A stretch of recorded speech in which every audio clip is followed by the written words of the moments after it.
A Ucrânia diz ter abatido mísseis hipersónicos russos. Moscovo responde que é impossível abater os seus mísseis Kinzhal.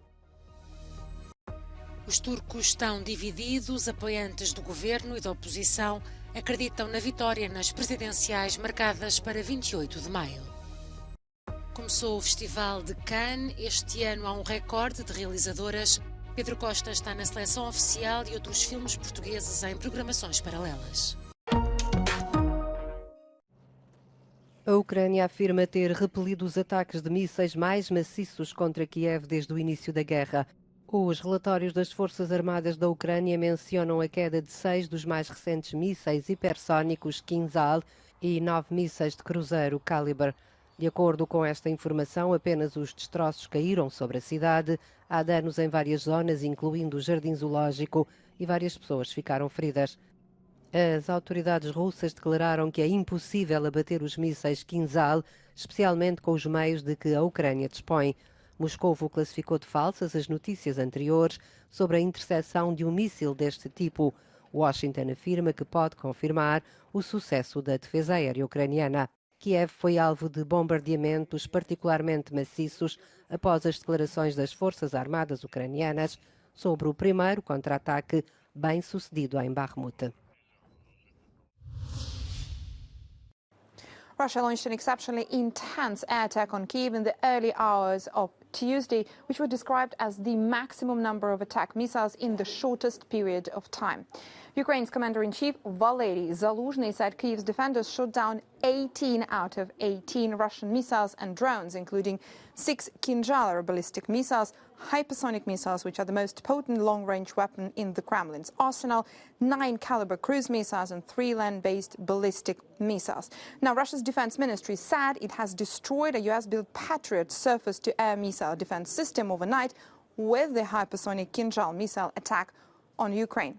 On Monday, the Institute for the Study of War said increasingly regular series of missile and drone strikes are likely a part of a new Russian air campaign in Ukraine aimed at degrading Ukrainian abilities to conduct counteroffensive operations in the near term.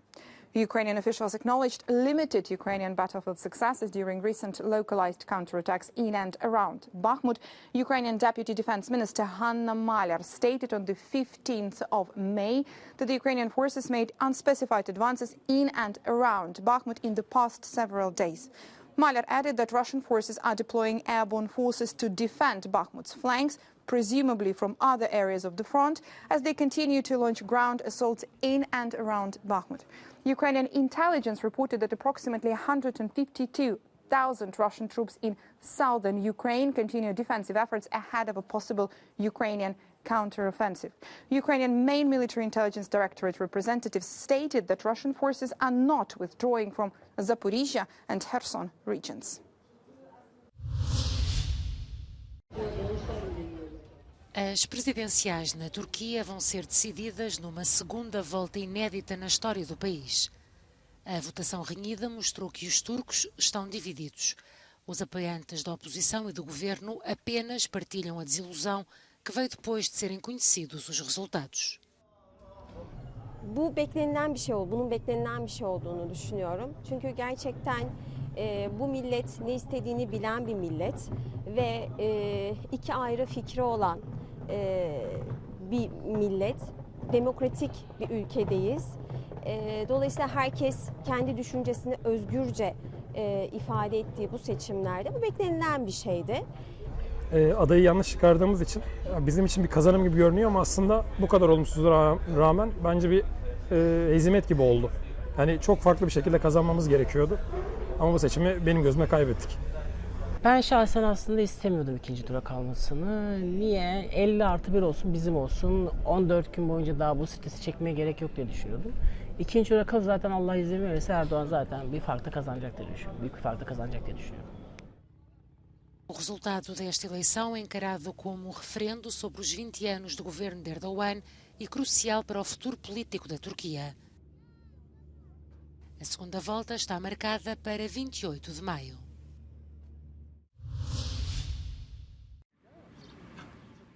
É o maior aumento em 5 anos da execução da pena de morte. 883 pessoas foram executadas em 20 países, anunciou a Amnistia Internacional. Trata-se de um aumento de 52,5% relativamente a 2021. A China continua a ser o país com mais execuções. Desconhece-se o número, considerado um segredo de Estado, mas a ONG estima que tenham sido milhares. A seguir estão o Irão, a Arábia Saudita, o Egito e os Estados Unidos. A Amnistia destaca que não apenas o número de execuções está a aumentar, como as execuções foram retomadas no ano passado, onde já não existiam. Afeganistão, Kuwait, Myanmar, Palestina e Singapura. Cerca de 40% de todas as execuções conhecidas têm a ver com crimes relacionados com droga. Em contrapartida, alguns países, como o Cazaquistão e a Serra Leoa, aboliram agora a pena de morte. A Amnistia acredita que, com 125 Estados-membros da ONU a pedirem uma moratória das execuções, há um vislumbre de esperança de que a punição extrema possa deixar de existir. My whole life and world have changed since my mother was arrested. Os cidadãos europeus detidos no Irão enfrentam tortura, penas longas e alguns até a pena de morte. Familiares de alguns destes prisioneiros partilharam as suas histórias com a Euronews. It was a Friday evening when she was arrested by the intelligence wing of the Islamic Revolutionary Guard Corps. My mother, Nahi Tagavi, is a German citizen and she was traveling between Iran and Germany. The main reason for her arrest was she was advocating for women and labor rights since more than 4 decades. Os familiares relatam os abusos mentais e físicos sofridos pelos detidos. You are always blindfolded in your small room, which is only 2 and 3 meters, so a very small room, so you get weaker and weaker. They bring you every day to the interrogation rooms. You never see the agents who are talking to you. You are always blindfolded and you don't get fresh air.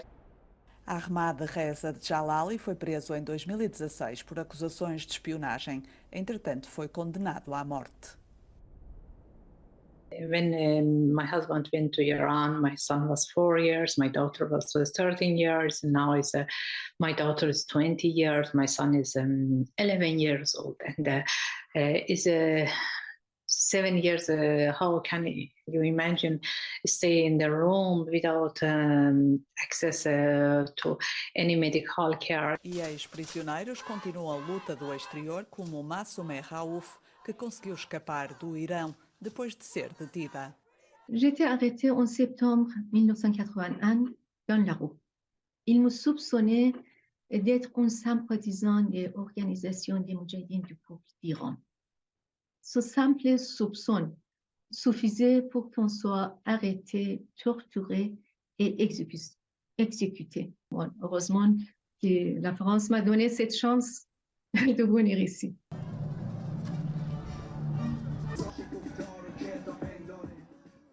Para alguns, há uma luz ao fundo do túnel. A 12 de maio, 2 cidadãos franceses, Benjamin Brière e Bernard Flin, foram libertados.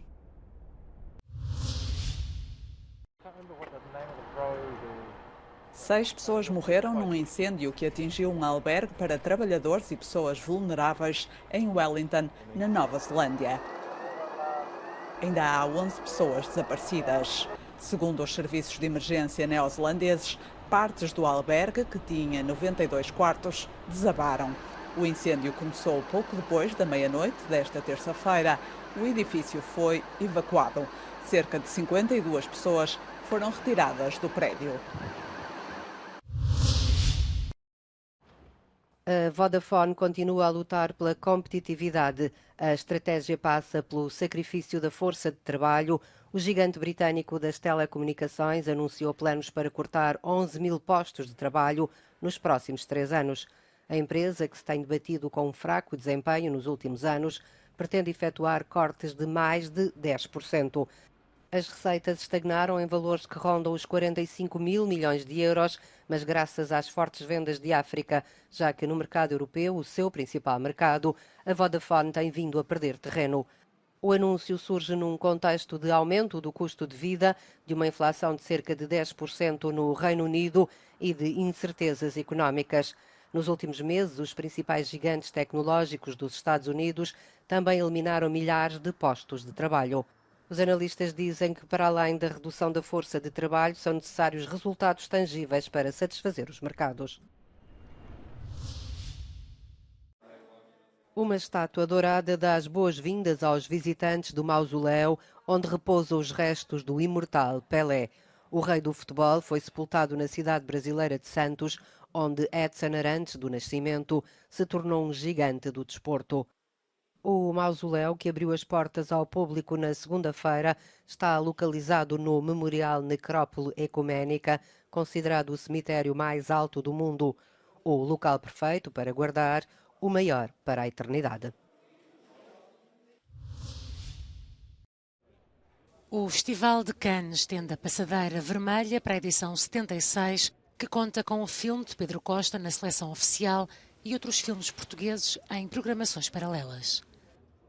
Outro destaque é o número recorde de filmes realizados por mulheres. 6 realizadoras estão na corrida pela Palma de Ouro. Michael Douglas vai receber um prémio de carreira e Harrison Ford será homenageado com a estreia de Indiana Jones e o Marcador do Destino.